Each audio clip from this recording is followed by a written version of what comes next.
નમસ્કાર, આપ જોઈ રહ્યા છો ન્યૂઝ 18 ગુજરાતીના તમામ મહત્વપૂર્ણ સમાચારની સાથે હું છું લુબના ખાન। 3 દિવસ બાદ ફરી મેઘરાજા આળસ મરડશે। 13 જુલાઈથી ગુજરાતમાં ફરી ભારે વરસાદનો રાઉન્ડ જોવા મળશે। હવામાન વિભાગની વરસાદ અંગે મોટી આગાહી। 13 થી 16 જુલાઈ સુધી ઘણા ભાગોમાં ભારે વરસાદ। 3 દિવસ બાદ ગુજરાતમાં ભારે વરસાદનો રાઉન્ડ। આજે નવસારી, વલસાડમાં ભારે વરસાદની આગાહી। તો 2 વરસાદી સિસ્ટમ ગુજરાતને ફરી ગમરોળશે। 12 से 16 जुलाई तक भारी बरसात का भी संभावना है इक्का दुक्का स्थानों में, और 13 जुलाई हमारा सौराष्ट्र कच्छ में इक्का दुक्का स्थानों में भारी बरसात का भी संभावना है। और जो हमारा हेवी रेनफॉल का वार्निंग तो अभी जो अहमदाबाद और आसपास क्षेत्र के लिए जो पूर्वानुमान है, इसमें हल्का से मध्यम बरसात का संभावना है। और जो थंडरस्टॉर्म वार्निंग है अगले 5 दिन के लिए पूरा राज्यों में light to 30 to 40 kilometre speed के साथ थंडरस्टॉर्म विद लाइटनिंग का पूर्वानुमान भी दिया गया है। अभी एक अपर air cyclonic circulation Saurashtra Kutch के ऊपर 3.1 किलोमीटर अबव मीन सी लेवल परसिस्ट कर रहा है, और एक ट्रफ लाइन दक्षिण उत्तर पूर्व अरब सी से लेकर झारखंड के ऊपर एक साइक्लोनिक सर्कुलेशन परसिस्ट कर रहा है। तो ગુજરાતમાં આજથી ફરી ભારે વરસાદની આગાહી છે। અંબાલાલ પટેલની વરસાદ અંગે નવી આગાહી છે। આજે અપર એર સાયક્લોનિક સર્ક્યુલેશન સક્રિય થશે। 12 જુલાઈ સુધીમાં ભારે વરસાદની શક્યતા રહેશે। તો કચ્છ, ઉત્તર ગુજરાત, પૂર્વ મધ્ય ગુજરાતમાં ભારે વરસાદ થશે। 15 જુલાઈ સુધી વરસાદ છૂટો છવાયો રહેશે।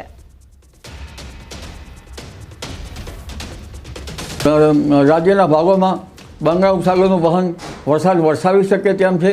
10 થી 12 જુલાઈ સુધીમાં રાજ્યના ઘણા ભાગોમાં ભારે વરસાદ થવાની શક્યતા રહેશે, જેમાં પૂર્વીય મધ્યપ્રદેશના ભાગો, પૂર્વીય ગુજરાતના ભાગો, મહીસાગરના ભાગો, પંચમહાલના ભાગો અને કેટલાક સાબરકાંઠાના ભાગોમાં કેટલાક ભાગોમાં ભારેથી અતિ ભારે વરસાદ થવાની શક્યતા રહેશે। તો 18 જુલાઈ બાદ મેઘરાજાનું ઘટશે જોર। મોન્સૂન ધરી નીચે આવતા વરસાદનું જોર ઘટવાની શક્યતા રહેશે। 22 જુલાઈથી ફરી ભારે વરસાદની શરૂઆત થશે। આ વર્ષે જુલાઈમાં 100% વરસાદ પડશે, તેમજ આ વર્ષે ચોમાસામાં 105% વરસાદ પડવાની શક્યતા જોવામાં આવી રહી છે। તારીખ 22થી પણ એક સિસ્ટમ સક્રિય થશે, જોકે 18 બાદ વરસાદનું જોર ઘટવાની શક્યતા રહેશે, અને 22 બાદ થતી આ સિસ્ટમો પણ ગુજરાતમાં વરસાદ લાવી શકે। એટલે તારીખ 26 જુલાઈથી 30 જુલાઈ સુધીમાં ગુજરાતના ઘણા ભાગો ફરી જળબંબાકાર બની જવાની શક્યતા રહે। એટલે આ વખતે જુલાઈ માસ જે છે એ વરસાદમાં લગભગ 100% ઉપરાંત વરસાદ જુલાઈ માસનો થઈ શકે। સામાન્ય રીતે ચોમાસું 105% રહેવાની શક્યતા ગણી શકાય। અમદાવાદમાં આખરે વિવાદિત હાટકેશ્વર બ્રિજ તોડાશે। એએમસીની સ્ટેન્ડિંગ કમિટીની બેઠકમાં આ નિર્ણય લેવામાં આવ્યો છે। આખરે વિવાદિત હાટકેશ્વર બ્રિજ તોડવાનો નિર્ણય કરાયો છે। 3.90 કરોડના ખર્ચે બ્રિજ તોડવામાં આવશે। ચોમાસું પૂર્ણ થયાના 6 મહિનાના સમયગાળામાં બ્રિજ તોડીને જમીન સમતોલ કરવામાં આવશે। બ્રિજ તોડ્યા બાદ હાલ નવો કોઈ બ્રિજ બનાવવાનો નિર્ણય નહીં। તો આખરે જે વિવાદિત બ્રિજ છે હાટકેશ્વર બ્રિજ તે તોડવામાં આવશે। આ નિર્ણય લેવામાં આવ્યો છે। પ્રણવ જોડાયા છે ફોન લાઈન પર વધુ માહિતી આપવા માટે। પ્રણવ, મોડે હવે આ નિર્ણય લેવામાં આવ્યો છે, શું વધુ અપડેટ, શું વધુ માહિતી આ મામલે? લુબના ચોક્કસ માની શકાય કે મહાનગરપાલિકાની સ્ટેન્ડિંગ કમિટીની બેઠક મળી હતી, એમાં એક મહત્વપૂર્ણ નિર્ણય લેવાયો છે કે જે બ્રિજ સતત વિવાદમાં રહ્યો હતો અને સાથે જ જેને કહી શકાય કે ગુણવત્તા ઉપર સવાલ ઉભા થયા હતા, એ બ્રિજને આખરે તોડવાનો નિર્ણય મહાનગરપાલિકા અહીં લીધો છે।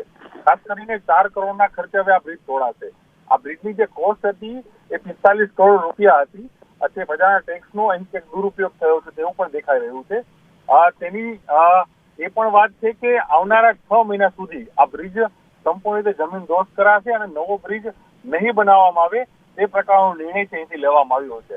એટલે એક તરફ જે રીતે ગંભીરા બ્રિજની ઘટના બની અને એક સ્પાન તૂટ્યો, અનેક લોકો મૃત્યુ થયા, પરંતુ અહીં પહેલા જ મહાનગરપાલિકાનો આ બ્રિજ હાટકેશ્વર બ્રિજ કે જેની અંદર મોટા પ્રમાણમાં ભ્રષ્ટાચાર થયો છે તે પ્રકારના આક્ષેપો પણ થયા, અને ન્યૂઝ 18 સતત આ અહેવાલ બતાવી રહી હતી કે કે જે આ બ્રિજ છે તેની ગુણવત્તા ઉપર સવાલો થઈ રહ્યા છે. ત્યારે આ બ્રિજ અવરજવર માટે પણ બંધ કરાયો છે.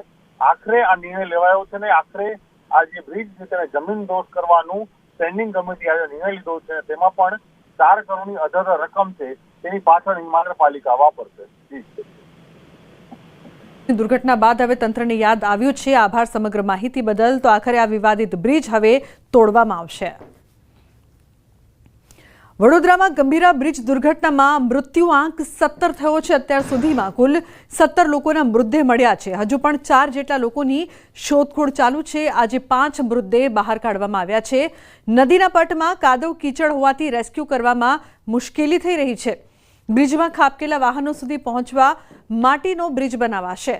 મહીસાગર નદીમાં પડેલા ટ્રક સહિતના વાહનો કઢાશે. ગઈકાલે રાત્રે પાણીનો પ્રવાહ વધતા શોધ કામગીરી બંધ કરાઈ હતી. સરકારે બનાવી એસઆઈટી 30 દિવસમાં રિપોર્ટ સોંપાશે. છેલ્લા 33 કલાકથી ગંભીર બ્રિજ પર રેસ્ક્યુ ચાલી રહ્યું છે.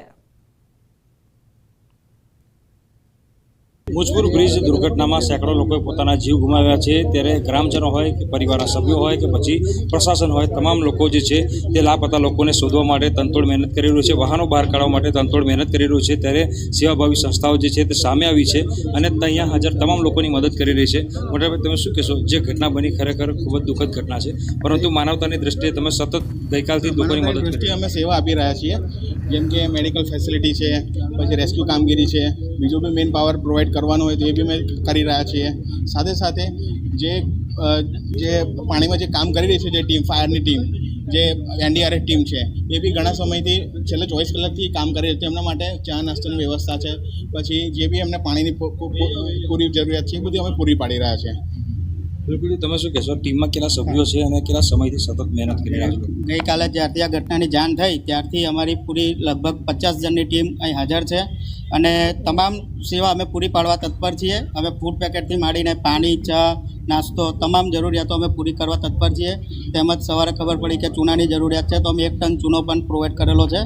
હજુ પણ જે કંઈક જોઈતું હોય એ અમે કરવા તૈયાર છીએ. અમારા ચીફ છે મૌલિક સુથાર, એમના નેતૃત્વ હેઠળ અમારી પૂરી ટીમ અત્યારે કામ કરી રહી છે.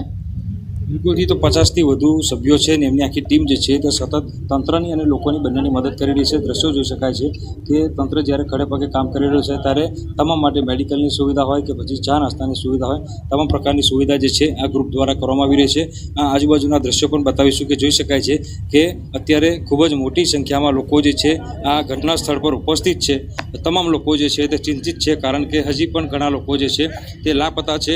લગભગ 3 થી 4 લોકો લાપતા હોવાની માહિતી જે છે તે અત્યારે મળી રહી છે. ત્યારે આ સેવાભાવી સંસ્થાના લોકો સતત લોકો વચ્ચે ઊભા રહીને તંત્રની અને લોકોની મદદ કરી રહ્યા છે.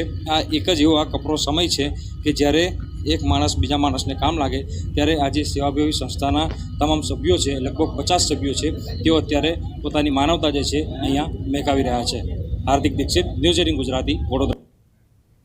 તો ગુજરાતના રાજકારણમાં અચાનક એક નવો જ ફણગો ત્યારે ફૂટ્યો જ્યારે મોરબીના ધારાસભ્ય કાંતિ અમૃતિયાએ ગોપાલ ઇટાલિયા પર પ્રહાર કર્યા અને પડકાર ફેંક્યો કે હું રાજીનામું આપવા તૈયાર છું.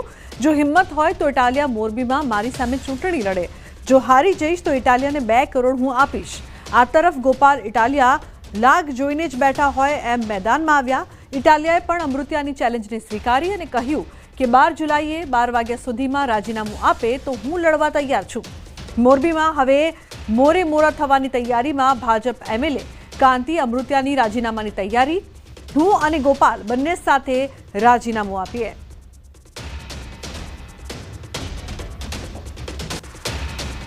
એટલે ગમે તે અહીં લડવા આવે હું રાજીનામું દઈ દઉં અને એને 2 કરોડ રૂપિયા હું આપીશ, એ જીતે તો મારી મોરબીના ધારાસભ્યએ આપેલી આ ચેલેન્જને આપણે સ્વીકારી લઈએ છીએ સહર્ષ, રાજી ખુશીથી કે જો તમે શુરા બોલ્યા ન ફરે, શુરા હોવ, મરદ માણસ હોવ અને એક જ વખત બોલતા હો ને જબાનના પાક્કા માણસ હોવ તો આજે 10 તારીખ થઈ છે, મોડામાં મોડું 12 તારીખે બપોરે 12 વાગ્યા સુધીમાં રાજીનામું તમારું પડી જવું જોઈએ. ગોપાલ ઇટાલિયા પણ વટથી તમારા ચેલેન્જને સ્વીકારે છે. તમે એમ કહો કે કાંતિભાઈએ સ્ટેટમેન્ટ આપ્યું એટલે પેટમાં તેલ રેડાય છે. પેટમાં તેલ નથી રેડાતું. મેં સાચી વાત કરી છે. તમે આવો, આમાં પ્રોસિજર હોય. તમે એકવાર ચૂંટણા, હું 7 વાર લડ્યો. આપણે બંને આવતા સોમવારે માનનીય અધ્યક્ષશ્રીની જે 2 આપણે રાજીનામું દીધી. રાજીનામું દીધા પછી ચૂંટણી આવશે, અહીંયા વિસાવદરની ચૂંટણીમાં અમારા કાર્યકર્તા લડશે, તમારા કાર્યકર લડશે, અહીંયા આપણે બેને લડવાનું. એટલે તમને ખબર રહી જાય કે ગોપાલભાઈના નામે ધમકી ન દે ને ઉછેરવાના ધંધા બંધ કરે.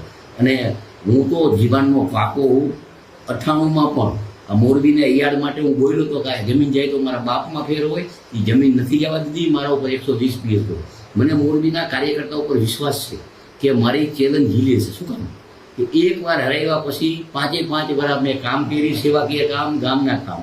એટલે મને વિશ્વાસ છે તમે અહીંયા આવો, તમારા આમ આદમીના તમામ ભારતના નેતા આવે અને અહીંયા મોરબીના મારા ભારતીય જનતા પાર્ટીના કાર્યકર્તા, મતદારોનો વેપારી, અને આપણે બેને ચૂંટણી લડવાની છે.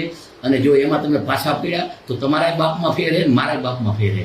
આવતા સોમવારે તમે આવો શંકરભાઈની આપણે બને રાજીનામું દઈ, અને રાજીનામા દઈએ પછી ચૂંટણી આવે એટલે આપણે બેને લડવાનું. અને હું હારું તો તમને 2 કરોડ દેવાના, એમાં કંઈ ખોટી વાત નથી, મારી પેટમાં ઘેર. પણ આ બધું બંધ કરો તમે.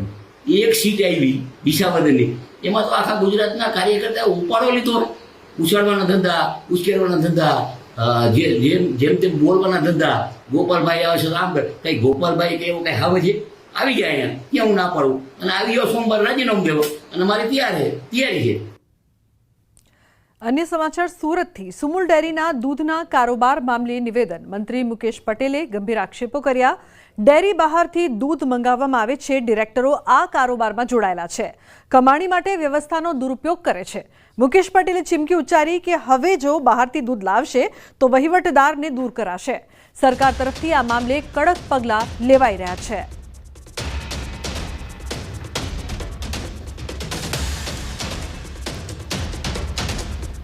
મહેનત કરે, દૂધ દોઈને ભરવા જાય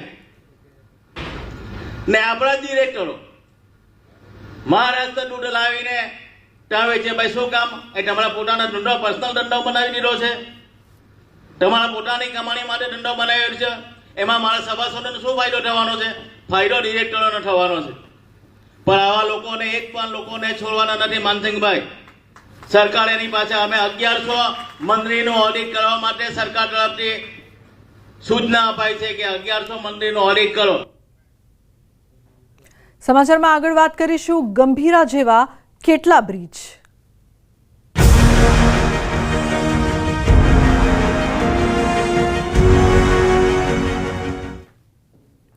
વડોદરાના ગંભીરા પુલ દુર્ઘટના બાદ સમગ્ર ગુજરાતમાં જર્જરિત પુલનું રિયાલિટી શરૂ થયું છે. ત્યારે ન્યૂઝ 18ની ટીમે અલગ અલગ જગ્યાએ રિયાલિટી ચેક કરતા વધુ કેટલાક ભયજનક બ્રિજ મળ્યા છે. અમદાવાદ અને મોડાસા સ્ટેટ હાઈવેને જોડતો બ્રિજ પણ જર્જરિત છે. અમદાવાદ નજીક રાયપુર ગામે બનેલો નર્મદા કેનાલ પુલ પણ સંપૂર્ણપણે જર્જરિત છે. ગંભીરા પુલની ઘટના બાદ હવે તંત્ર એક્શનમાં આવ્યું છે. ભારે વાહન માટે પોલીસને તૈનાત કરાઈ છે. ભારે વાહનોની અવરજવર પર પ્રતિબંધ લગાવ્યો છે. પુલની હાલત સંપૂર્ણપણે જર્જરિત હોવાના બોર્ડ લાગ્યા છે. બ્રિજને સમારકામની જરૂર છતાં તંત્ર દરકાર ન લેતું હોય તેવી સ્થિતિ સર્જાઈ છે.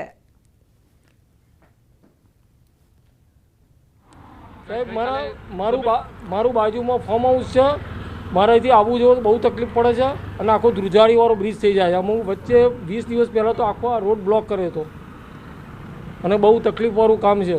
અને પછી રોજ ઝઘડા થઈ જાય, અહીંયા આગળ મારામારી થાય છે. કેમ મારામારી થાય? એટલે આ ટ્રાફિકના હિસાબે લોકો બીવે છે જતા આવતા, અને મોટી ટ્રકોવાળા ઉપર થઈ નીકળે છે. પોલીસ બંદોબસ્ત વચ્ચે મગજમારી કરતી માણસોએ, ગાડીઓવાળાએ. એટલે તકલીફવાળું કામ છે સાહેબ. આ તો સત્વરે કરાવવું પડે સરકારને, ગમે તે કરીને, અથવા જે તે અધિકારી લાગતા હોય એમને. રાતે સમાચાર જોઈને જ કન્ફ્યુઝ થઈ ગયા કે બ્રિજ ઉપર જવું કે ના જવું. આ બ્રિજ જર્જરિત છે. જર્જરિત છે. ડર લાગે છે? ડર તો લાગે જ ને સર.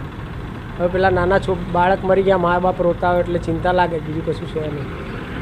કારણ કે હું અહીંયા કાયમ મહિનામાં 2-3 વાર મોટી ગાડી લઈને નીકળું છું, પણ આજે બાઇક લઈને નીકળ્યું.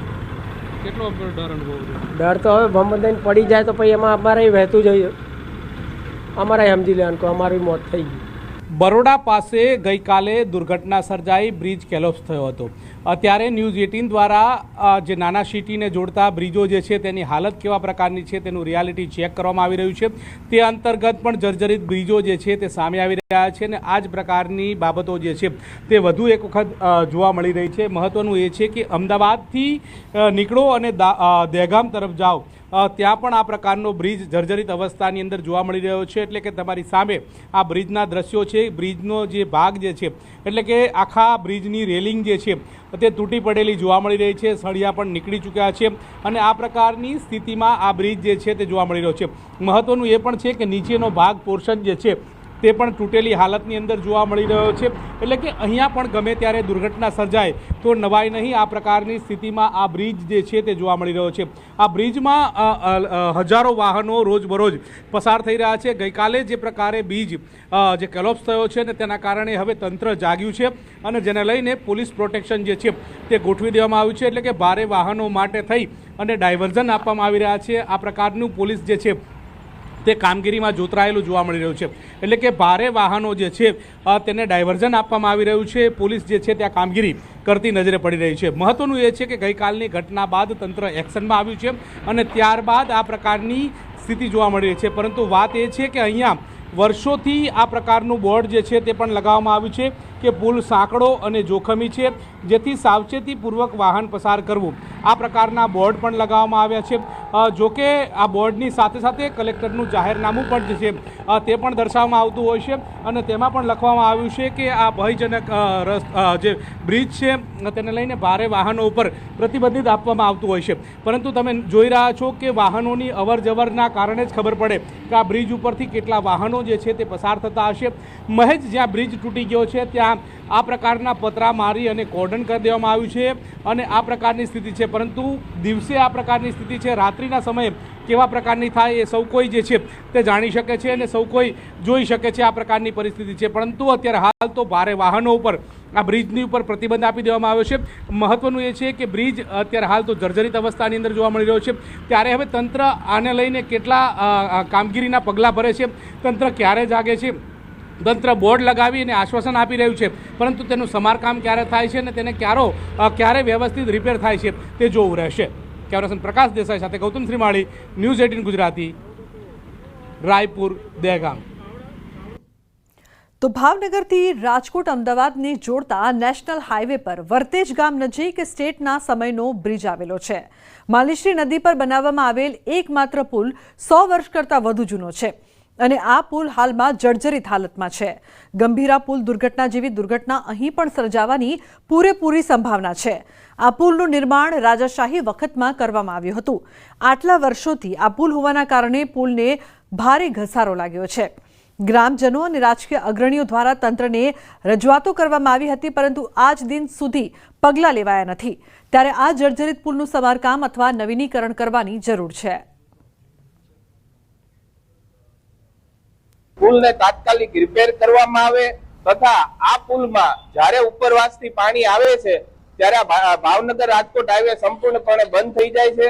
એટલે અમારી માંગણી એવી છે કે આ તાત્કાલિક આનો રિપેરિંગ થાય અને આની હાઈટ ઊંચી કરવામાં આવે. અને અનેક વાર રજૂઆત કરેલી છે કે સાહેબ આ પુલો આવા બધા રિપેર કરવા પડે અને તેનું થોડું ધ્યાન લેવું પડે કે જે નિર્દોષ લોકો જે મૃત્યુ પામ્યા છે તે હવે પણ એવા કોઈ લોકો મૃત્યુ ન પામે અને જે બાળકો છે નિરાધાર થઈ જાય છે તે નિરાધાર ન થાય તેવી અપેક્ષા તંત્ર પાસે અને સરકાર પાસે છે. ભાવનગર શહેર અને જિલ્લાને જોડતો એકમાત્ર નેશનલ હાઈવે પર આવેલો જે આ પુલ છે તે વર્તેજના જે રંગોલી ચોકડી નજીક આ પુલ છે તેનું સ્ટેટના સમયમાં એટલે કે રાજા કાળનો જે સમય હતો ત્યારે આ પુલ છે તેનું નિર્માણ કરવામાં આવ્યું છે. તમે દ્રશ્યમાં જોઈ શકો છો કે આ પુલ છે તે પુલનું માત્ર થાગડ થીગડથી મરમત કરી અને લોલમ લોલ ચલાવવામાં આવ્યું છે.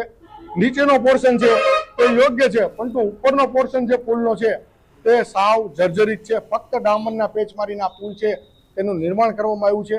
તંત્ર દ્વારા આ અંગે અનેક વાર ગામના લોકો દ્વારા રજૂઆત કરાઈ છે, પરંતુ આજ દિન સુધી કોઈ પગલાં લેવામાં આવ્યા નથી.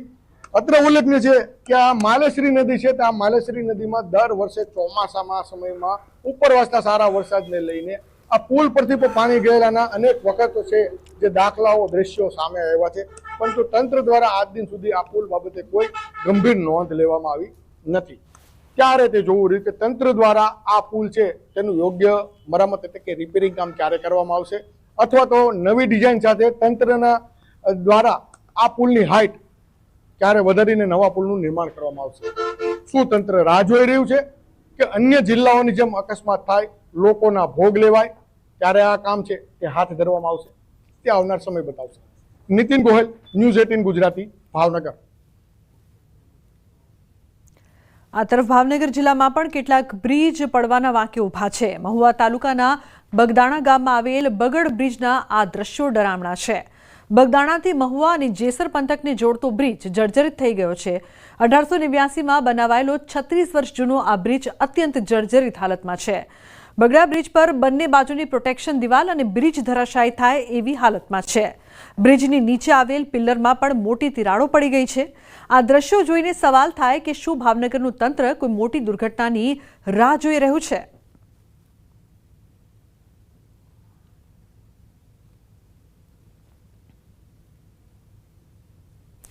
રાજકોટના ધોરાજી નજીક વેગડી ગામ પાસે આવેલા ભાદર નદી ઉપરનો બ્રિજ અતિ જર્જરિત હાલતમાં છે. 1967માં બનેલા આ બ્રિજ પર આજ દિન સુધી ક્યારે તેનું યોગ્ય સમારકામ કરાયું નથી. હાલ બ્રિજ ખૂબ જ જર્જરિત સ્થિતિમાં છે, જેમાં મસમોટા ગાબડા જીવલેણ બન્યા છે.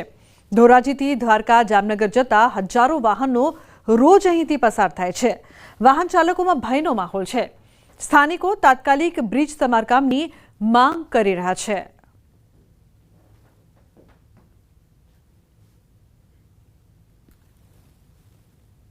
વર્ષથી અપડાઉન કરી રહ્યા છીએ અને કાલે જે બનાવ બન્યો છે ઓવરબ્રિજ તૂટવાનો, તો આની ઉપર નીકળવું એક થોડુંક અમને ગંભીર લાગે છે અને બીક પણ લાગે છે. પડવાની સંભાવના હોય એવું લાગી રહ્યું છે અમને તો, કારણ કે ખૂબ જ સર્જરી હાલતમાં નથી આનું સમારકામ થઈ રહ્યું અને અંદાજિત મારા અંદાજ પ્રમાણે 30-40 વર્ષની આજુબાજુ આ પુલ જૂનો હોય એવું મને લાગે છે. અમારી માંગ એટલી જ છે કે આને રિપેર જલ્દીથી જલ્દી કરવું જોઈએ. આ રોડ ઉપર તળું પડી ગઈ છે આ પુલ ઉપર, કે પુલ બહુ જોખમ વાળો પુલ છે કે ક્યારે નીચે પડી જાય એનું કઈ નક્કી નથી. મોટું વાહન નીકળે તો આખો પુલ ધ્રુજે છે અને આ 1967માં બનેલો છે, તો આને રિપેરિંગ કરવો જોઈએ કે કાંઈક થોડુંક ધ્યાન દેવું જોઈએ. અને આ રોડ ઉપર ખાડા એવડા છે કે 4 વ્હીલ વાળો ઊંધો પડી જાય, 2 વ્હીલ વાળાને તો એમાં કાંઈ બાકી જ નથી રહેતું. એટલા તળિયા પડી ગયા છે, એટલો આખો ધ્રુજે છે પુલ.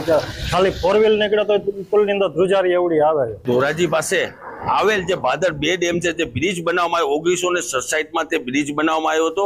એ બ્રિજ બનાવ્યા પછી કોઈ જાતની મરામત કરવામાં આવી નથી. આ પુલ છે તે જર્જરિત હાલતમાં છે. આજથી જામનગર જવા માટેનો પુલ છે, જામનગરથી દ્વારકા સુધી અને પોરબંદર જોડતો પુલ છે. અહીંયા કેટલા હજારો વાહન પસાર થતા હોય છે. એ તરફ જોવા જઈએ તો વિદ્યાર્થીઓ સ્કૂલની બસો બી પસાર થતી હોય છે. કોઈ જાનહાનિ થાય તો જવાબદારી કોની, એક મોટો સવાલ છે. પહેલા આપણે દ્રશ્ય બતાવ્યું કે આ દ્રશ્ય તમે જોઈ શકો છો કે અત્યારે કેવી જર્જરિત હાલતમાં પુલ છે. આપ જોઈ શકો છો પુલ જામનગરથી લગાવી અને અત્યારે દ્વારકા ને પોરબંદર જોડતો પુલ છે. હજારો વાહન ત્યાંથી પસાર થતા હોય છે. આ પુલ છે તે જર્જરિત હાલતમાં છે. 1967માં પુલ બનાવવામાં આવ્યો હતો, હજી સુધી આની મરામત કરવામાં આવી નથી. આ પુલની તાત્કાલિક ધોરણે આ મરામત કરવામાં આવે તેવું લોકોની માંગ છે. મુનાફ પકાડી, ગુજરાતી. તો સાબરકાંઠા મહેસાણાની સરહદ પર સાબરમતી નદી પરનો ઓવરબ્રિજ સાંકડો અને ખખડધજ બની ગયો છે. રિયાલિટી ચેકમાં દેરોલ બ્રિજ ખખડધજ જોવા મળ્યો. સાબરકાંઠા મહેસાણાની સરહદ પર સાબરમતી નદી પરનો ઓવરબ્રિજ પર ખાડા જોવા મળ્યા, તો બંને બાજુના પેરાફિટના સળિયા પણ દેખાઈ રહ્યા છે. સાબરમતી નદી પરનો ઓવરબ્રિજ અંદાજે 65 વર્ષ પહેલા બનેલો છે, જેની લંબાઈ અંદાજે 250 મીટરથી વધુ છે. તો સાંકડો ઓવરબ્રિજ 2 ભારે વાહન નીકળે તો 2 વ્હીલર સહિતના વાહન ચાલકોના ધબકારા વધી જાય તેવો છે. સાબરકાંઠા જિલ્લામાંથી પસાર થતો મહેસાણા અને સાબરકાંઠાને જોડતો જે સાબરમતી નદી ઉપર આવેલો આ એક બ્રિજ છે. આ બ્રિજ 65 વર્ષ જૂનો છે અને આ બ્રિજની હાલત અત્યારે હાલ તો ખખડધજ જોવા મળી રહી છે. આ બ્રિજ ઉપર જે પિલ્લર લગાવવામાં આવે છે એ પણ અત્યારે હાલ તો જે તૂટી ગયા છે. તમામ જગ્યાએ બધી જગ્યાએ સળિયા પણ દેખાઈ રહ્યા છે. તમે દ્રશ્યોમાં જોઈ શકો છો તે પ્રમાણે આ તમામ વસ્તુ હાલ તો હલી રહી છે. સળિયા પણ બહાર દેખાઈ રહ્યા છે. આ ઉપરાંત વાત કરી તો જે બ્રિજ છે તે બ્રિજ ઉપર પણ અનેક જગ્યાએ ખાડા દેખાઈ રહ્યા છે. દ્રશ્યોમાં જોઈ શકો છો તે પ્રમાણે જે ખાડા છે ખાડા પણ દેખાઈ રહ્યા છે કે તે બરોડાના જે ગંભીરા બ્રિજ ઉપર જે ઘટના સર્જાઈ હતી તેમાં 10થી વધુ લોકો જે મોતને ભેટ્યા છે, 10થી 12 લોકોના મોત થયા છે. ત્યારે એના જે વાહન ચાલકો છે મહેસાણાથી સાબરકાંઠા અપડાઉન કરતા વાહન ચાલકો છે તે અહીંયાથી પસાર થતા હોય છે. તેમની એક જ માંગ છે કે જલ્દીમાં જલ્દી આ પુલનું નવીનીકરણ કરવામાં આવે છે અથવા તો તાત્કાલિક આ રિપેર કરવામાં આવે. એક બાજુ જે સાબરમતી નદી છે, ભારે વરસાદ આવે છે ત્યારે આ સાબરમતી નદી 2 કાંઠે વહેતી થતી હોય છે અને ભારે પાણીનો પ્રવાહ પણ જોવા મળતો હોય છે. એટલે કે કહી શકાય કે જ્યારે જે જે બરોડાનો જે ગંભીરા બ્રિજ હતો, બ્રિજના 2 ટુકડા થયા હતા અને જ્યારે વાહનો સાથે લોકો અંદર ખાબક્યા હતા અને 10થી વધુ લોકોના મોત થયા હતા, ત્યારે ફરીથી આ ઘટનાનું પુનરાવર્તન ન થાય તે માટે સ્થાનિકો અને વાહન ચાલકો એક તો માંગ કરી રહ્યા છે જલ્દીમાં જલ્દી આ પુલનું નવીનીકરણ થાય. આ જે પુલ છે તે રસ્તા પર અનેક જગ્યાએ આ જે એંગલો છે, તમામ એંગલો તૂટી ગયેલી છે અને બધી જગ્યાએ સળિયા બહાર દેખાઈ રહ્યા છે. આ ઉપરાંત જે પુલ ઉપર પણ ગાબડા પડી ગયા છે. એ તાત્કાલિક આ પુલનું નવીનીકરણ અથવા તો સમારકામ થાય તેવી હાલ તો વાહન ચાલકો અને સ્થાનિકોની માંગ ઉઠી છે. ઈશાન પરમાર, ન્યૂઝ 18 ગુજરાતી, સાબરકાંઠા.